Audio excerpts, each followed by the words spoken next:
Kung di ako nagkakamali, Pampanga yun eh. Na yung nasa palengke, sa kadiwa na bumibili.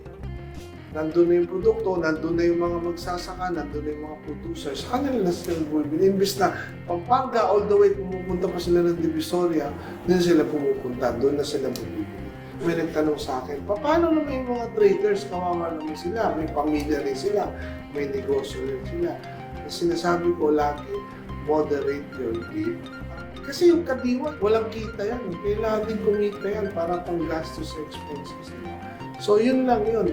Kung ano lang yung tama, ang kailangan, may konti kang kita, may naitatabi ka para sa pamilya mo, tama na okay. Hindi lang yung sobra-sobra nakita natin.